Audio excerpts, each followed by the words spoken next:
The India and Russia friendship is giving the deep state a major headache of the 21st century. Their bond, which goes way back to the Soviet times, has been turning heads. Some impressed, some not so much. Their teamwork in business, defense and energy is getting tighter day by day.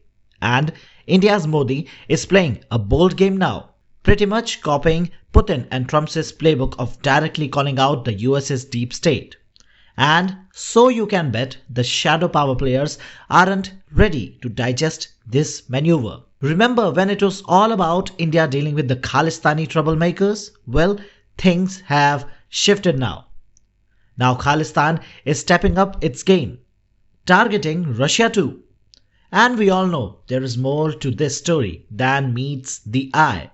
According to the reports, the Sikh for Justice (SFJ) terrorist group staged a protest at the Russian and Indian consulate in New York and Toronto, voicing opposition to both countries' stance on the Khalistan movement.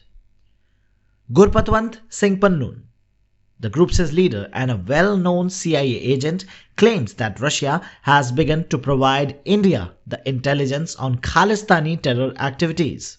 He threatened that the Khalistanis will now attack Russian diplomats and missions in North America, European Union, Australia and New Zealand.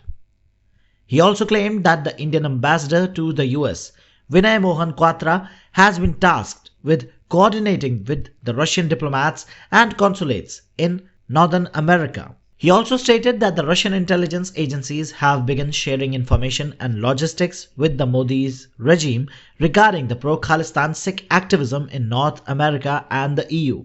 This is coming out of some Mossad playbook, to be very honest.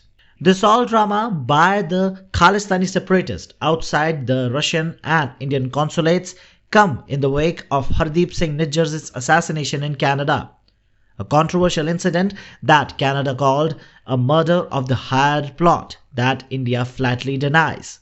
India and Canada continue to stay at loggerhead over this issue as Trudeau keeps charging India with baseless allegations.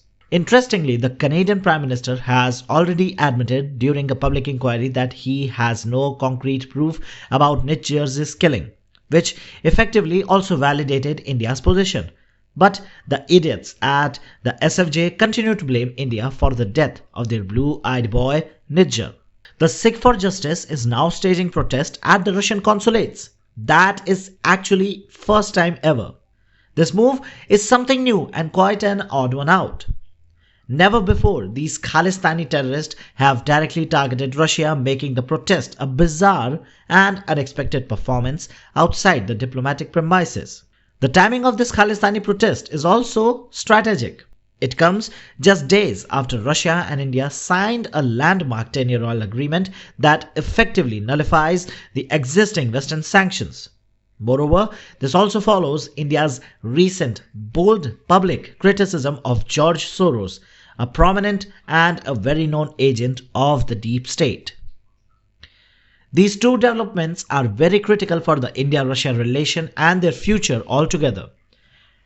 Recently, Russia's state oil firm Rosneft signed a massive 10-year deal with India's Reliance Energies, agreeing to supply 500,000 barrels of crude daily. The agreement was valued at approximately $13 billion. Since Russia's invasion of Ukraine, India has maintained friendly relations with Moscow, choosing not to impose sanctions on Russian oil. In fact, India has become Russia's top oil buyer, surpassing China in July, and it is now the world's third largest consumer now. The Indian refiners are benefiting greatly, as the Russian oil is about $3 to $4 cheaper per barrel compared to the alternatives. This new contract represents roughly half of the Rosneft's seaborne oil exports from the Russian parts. This deal also comes at a critical time for Putin, especially as the European countries are attempting to reduce their dependence on the Russian energy. The EU recently announced some new sanctions, which are anyway obsolete, targeting the Russia's shadow fleet of oil and gas tankers. But this move may nullify all the hopes of EU of a Russia-free future. The long dream of the deep state of cutting Russia away from the EU took a hit due to this move.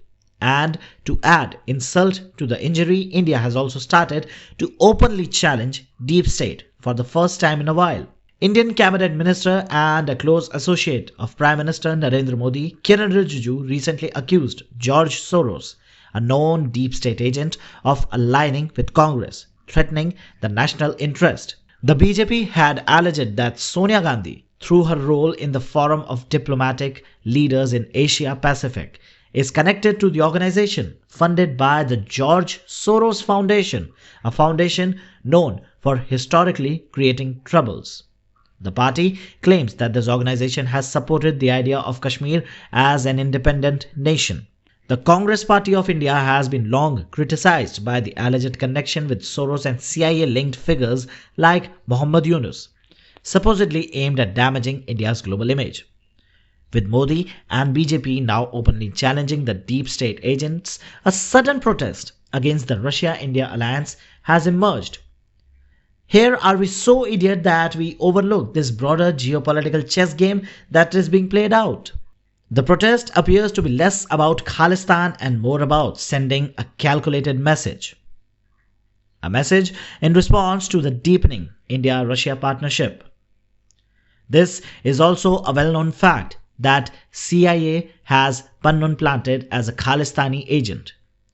Remember last year when the United States openly questioned and accused that an Indian agent has been targeted.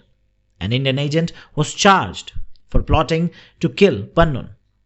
Why was US so worried about a terrorist? This indeed proves that Pannun himself is a CIA agent.